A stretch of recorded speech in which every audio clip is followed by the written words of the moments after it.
اللہ کے عذاب کے سائے دیکھ کر شہر کے تمام لوگ اپنے بچوں، عورتوں اور مویشیوں کو ساتھ لے کر باہر میدان میں نکل آئے۔ انہوں نے اللہ کے حضور اپنے گناہوں کا اعتراف کیا اور عذاب سے اللہ کی پناہ مانگنے لگے۔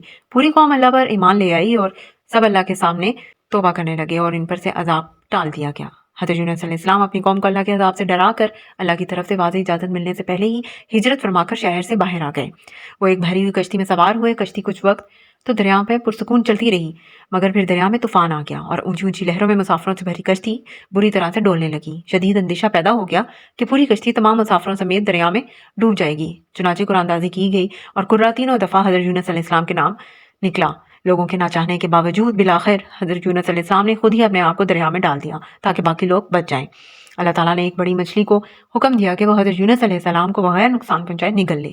مچھلی نے حضرت یونس علیہ السلام کو حفاظت سے اپنے پیٹ میں رکھ لیا اور آپ کو لے کر دریا کی تہ میں گھومنے لگی۔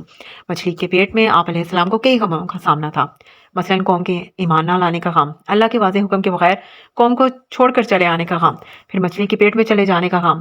ان تمام پریشانیوں اور غموں سے نجات کی واحد صورت آپ کو یہی نظر آئی کہ آپ اللہ کی تسبیح کریں اور اللہ کے حضور استغفار کریں۔ چنانچہ مچھلی کے پیٹ اور دریا کی گہری تاریکیوں میں آپ علیہ السلام اللہ کو ان الفاظ میں پکارتے: لا الہ الا انت سبحانک انی کنت من الظالمین۔ اے اللہ، تیرے سوا کوئی معبود نہیں، تو پاک ہے، یقیناً میں ہی نقصان کاروں میں سے ہوں۔ حضرت یونس مچھلی کے پیٹ میں چند دن رہے۔ اللہ نے آپ کی دعا قبول فرمائی اور آپ کو غم سے نجات عطا فرمائی۔ اللہ کے حکم سے مچھلی نے حضرت یونس علیہ السلام کو ایک چٹیل میدان کے کنارے پر ڈال دیا۔ حضرت یونس علیہ السلام مچھلی کے پیٹ میں رہنے کی وجہ سے بے حد کمزور ہو گئے تھے۔ جس جگہ مچھلی نے انہیں ڈالا تھا وہ ایک چٹیل میدان تھا۔ اللہ نے معجزانہ طور پر وہاں ایک کدو کی بیل پیدا کر دی جو حضرت یونس علیہ السلام کے لیے غذا، شفا اور آرام کا ذریعہ بن گئی۔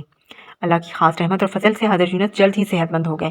حضرت یونس جب کچھ صحت مند ہو گئے تو اللہ نے آپ کو دوبارہ اسی قوم یعنی اہل نینوا کی طرف جانے کا حکم فرمایا۔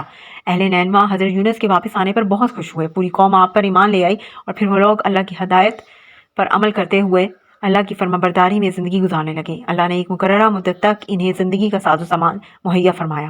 اللہ اور اس کے رسولوں کی اطاعت کرنے والے اور توبہ اور استغفار کرنے والے عذاب سے بچ جاتے ہیں۔